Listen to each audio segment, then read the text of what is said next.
Hi guys, si G nagluto og kuan bupalo. Aun sa nga na? Nilatan nga buko grapes.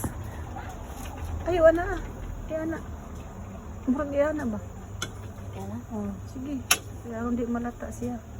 Sabligig sa baw ng kuan.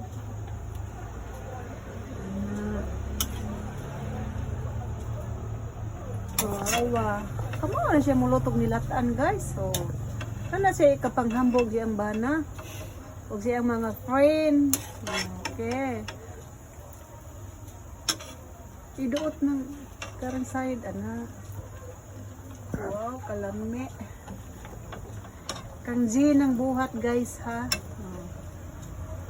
Kaya magkarinderya niya siya puhon. Magkarinderya ka G? Tuhon. Puhon. O, pag na.